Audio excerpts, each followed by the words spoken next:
Assalamualaikum warahmatullahi wabarakatuh. Assalamualaikum warahmatullahi wabarakatuh. Selamat datang kembali Sobat Asa. Kita lanjut lagi ya, ngobrolin sosok inspiratif Pak Wardiasa dari buku Wardiasa Menjaga Asa Industri Kimia. Sip, kali ini kita mau bongkar nih strategi beliau yang lumayan unik yang disebut taktik sebatang stik. Kedengarannya simple ya. Simple, tapi wah, efeknya itu loh. Katanya sih taktik ini lahir dari keresahan beliau pas akhir pekan. Oke deh, ayo kita kulik bareng. Sebuah taktik yang gimana ya? Awalnya cuma buat ngatasin khawatir, tapi hasilnya malah lebih dari itu. Menarik banget. Jadi gini ceritanya Sobat Asa. Dulu, di era 86-an gitu, Pak Wardiasa ini agak kepikiran tiap weekend datang. Kenapa tuh? Kompleks pupuk Kujang itu kan sepi banget kalau Sabtu Minggu.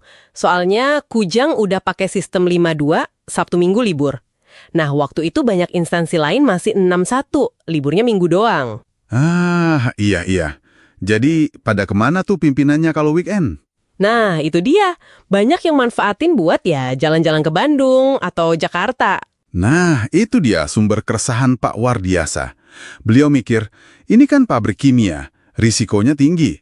Gimana kalau amit-amit ya, ada keadaan darurat pas pimpinan utamanya lagi pada nggak di tempat? Betul.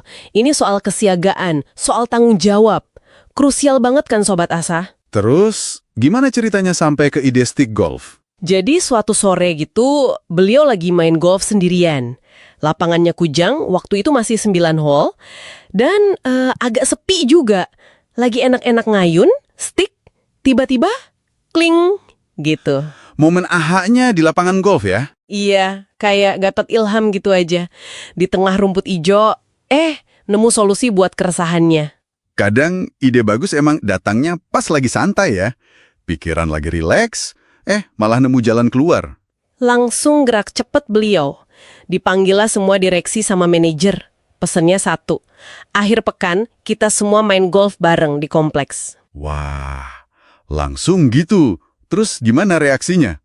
Ya, pasti macem-macem. Ada yang mungkin, ya kok malah disuruh main golf. Tapi yang bikin kaget lagi, masing-masing itu dibagikan satu set stick golf baru. Wow, inventaris perusahaan. Betul, jadi nggak ada alasan nggak punya alat. Yang belum bisa diajarin langsung sama Pak Wardiasa. Bisa kebayang sih Sobat Asa, udah dipaksa main golf pas libur, malah dikasih stick baru. Pasti ada yang awalnya, gimana ya, agak ngedumel mungkin ya. Mikirin waktu buat keluarga, atau emang dasarnya nggak suka golf. Pasti ada lah ya. Tapi katanya sih suasana kaku itu nggak lama. Begitu mulai coba mukul bola bareng, malah pada ketawa-ketawa. Jadi cair suasananya. Terus, manfaatnya gimana tuh jadinya? Selain bikin pada bisa main golf. Manfaatnya banyak banget ternyata. Pertama ya jelas badan jadi lebih sehat, kan olahraga. Tapi yang paling penting buat Pak Wardiasa, para pimpinan jadi pada nongkrong di sekitar pabrik pas weekend. Standby lah istilahnya. Jadi, kekhawatiran soal kesiagaan darurat tadi terjawab ya? Banget. Nah, ada lagi nih bonusnya. Kata Pak Rauf Purnama waktu itu, para istri juga jadi ikutan seneng. Loh, kok bisa? Soalnya suami-suaminya kan nggak pada pelesiran jauh ke Bandung atau Jakarta lagi. Jadinya lebih hemat, nggak boros ongkos jalan-jalan. Wah, ini menarik banget nih Sobat Asa. Satu solusi buat satu masalah, dampaknya kemana-mana. Sehat dapat, pimpinan standby, rumah tangga pun lebih hemat. Jenius juga ya. Saking ramenya, lapangan golf yang tadinya 9 hole itu sampai diperluas jadi 18 hole Sobat Asa. Terus, kebiasaan main golf ini nambah lagi. Nggak cuma weekend, tapi juga sore hari kerja. Sore hari kerja? Jam berapa tuh? Sekitar jam 4:30 atau jam 5 sore gitu. Kadang rapat aja bisa dipending dulu sebentar buat main golf. Wih, kayaknya seru banget ya.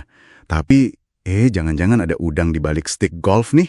Nah, ketebak. Emang ada strategi lain ternyata. Pak Wardiasa sengaja ngajak main golf sore itu biar karyawan lain yang masih di kantor jadi, gimana ya, merasa nggak enak kalau pimpinannya udah pada di lapangan. Oh, jadi biar pada cepat pulang gitu?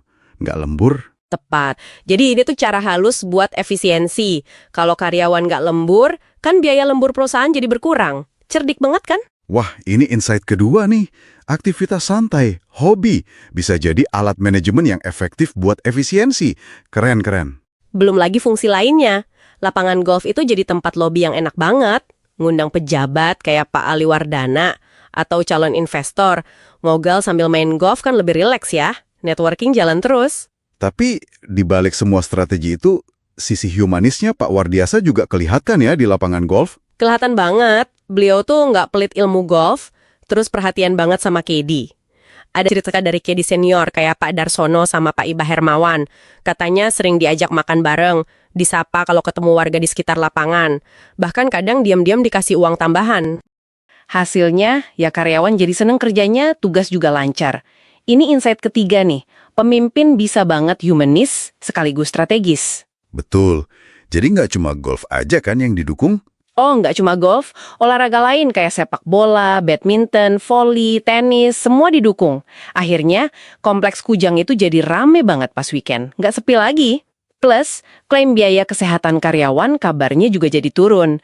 Dan yang pasti, Pak Wardiasa udah nggak cemas lagi deh kalau weekend tiba. Komplit banget ya efeknya. Tadi katanya ada cerita lucu soal stick golf juga. Oh iya, ini kocak nih Sobat Asa. Jadi pas ulang tahun istrinya, Ibu Endang Sri Rejeki, tanggal 1 September 1986, Pak Wardiasa ngasih kado. Kadonya stick golf juga. Bener, Ibu Endang awalnya seneng dong dikasih kado. Tapi begitu tahu stick golfnya itu dibeli pakai uang belanja bulanan mereka, wah langsung berubah deh mukanya. Bisa dibayangin itu. Dikasih kado stick golf keren, belinya motong uang garam. Terus gimana kelanjutannya? Dijual lagi sticknya? Ya nggak mungkin lah dijual, kan kado dari suami. Lagian Ibu Endang juga tipe yang nggak suka barang mubazir. Akhirnya yaudah, daripada nganggur, beliau mulai serius belajar main golf. Terus jadi suka? Banget, malah jadi ketagihan katanya. Gara-gara dipaksa keadaan, malah nemu hobi baru. Mungkin ini bisa jadi ide buat Sobat Asa di rumah, tapi ya risikonya tanggung sendiri ya. Luar biasa emang ya. Dari satu keresahan pribadi, muncul ide sebatang stick. Efeknya bisa seluas itu. Ngatasin masalah kesiagaan, ningkatin kesehatan, bikin efisiensi jadi alat networking, sampai ngebangun budaya kerja yang positif. Benar banget. Jadi Sobat Asa, satu ide sederhana yang dieksekusi dengan tepat, itu emang bisa bawa perubahan besar ya ternyata. Iya, dan ini ngingetin kita juga, kalau kadang solusi atau strategi itu bisa datang dari hal-hal di luar kerjaan formal, hobi, kegiatan santai. Kalau kita jeli dan ngolahnya pakai sentuhan manusiawi, bisa jadi kekuatan tersendiri. Kira-kira nih Sobat Asa, ada nggak ya aktivitas santai di sekitar kita yang punya potensi strategis kayak gini? Jadi bahan renungan nih. Selalu ada pelajaran baru ya dari kisah-kisah kayak gini. Oke deh Sobat Asa, jangan kemana-mana dulu ya. Tetap bareng kita karena kita bakal balik lagi dengan topik-topik lain yang pastinya lebih unik dan menarik lagi. Sampai ketemu lagi. Wassalamualaikum warahmatullahi wabarakatuh. Wassalamualaikum warahmatullahi wabarakatuh.